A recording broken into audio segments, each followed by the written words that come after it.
बिस्मिल्लाहिर्रहमानिर्रहीम। अल्लाहुम्मा इन्नी अस्अलुका इल्मन नाफिया। ऐ अल्लाह ताला हमें मुफीद इल्म हासिल करने की तौफ़ीक़ अता फ़रमा, उस पर अमल करने की तौफ़ीक़ अता फ़रमा और ख़ुद से डरने वाला बना।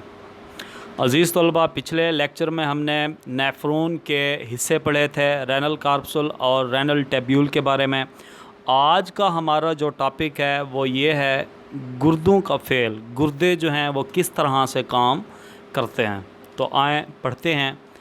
गुर्दों में पहुंचने वाले खून में फाजिल मादे मौजूद होते हैं, यानी कि हमारे गुर्दे के अंदर जो खून पहुंचता है उसमें फालतू मादे मौजूद होते हैं। तो गुर्दों के अंदर जब ये खून ग्लोमेरुलस में मौजूद खून की कैपिलरीज़ में पहुंचता है तो वहाँ ज़्यादातर पानी और फाजिल मादे फ़िल्टर होकर बुमेन्स कैप्सूल में बतौर फ़िल्ट्रेट पहुँच जाते हैं।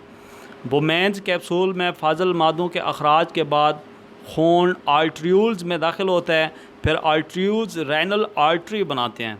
इस तरह खून मेन सर्कुलेटरी सिस्टम में दोबारा शामिल हो जाता है। तो नेफ्रॉन की रेनल ट्यूब्यूल की तरफ हरकत करते हुए फ़िल्ट्रेट में कुछ मुफीद मादे भी होते हैं, यानी कि जो फ़ायदा देते हैं। कलेक्टिंग डक्ट की तरफ जाने के दौरान 99% फ़िल्ट्रेट जिसमें मुफीद मादे भी होते हैं रेनल ट्यूब्यूल के गिर्द मौजूद खून की कैपिलरीज़ में दोबारा जज़्ब हो जाते हैं, यानी कि मिल जाते हैं।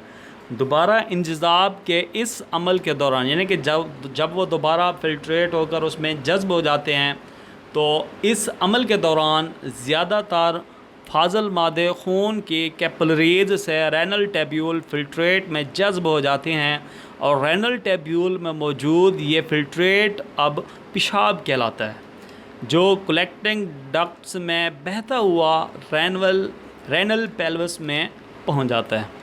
अज़ीज़ तलबा, क्या आपको पता है कि 100 सेंटीमीटर मुकाब आम इंसानी पेशाब में कितनी औसत तरकीब जो है ना होती है और उसमें क्या क्या चीज़ें शामिल होती हैं? है किसी को पता? तो नहीं, चलो मैं बताता हूँ आपको कि 100 सेंटीमीटर मुकाब आम इंसानी पेशाब की ग्राम में औसत तरकीब जो है वो ये होती है। पानी 96.0 ग्राम होता है, यूरिया 2.0 ग्राम होता है, मिनरल साल्ट्स ज़्यादातर जो सोडियम क्लोराइड है वो 1.8 ग्राम होता है और दीगर नाइट्रोजनी जो मादे होते हैं वो 0.2 ग्राम होते हैं।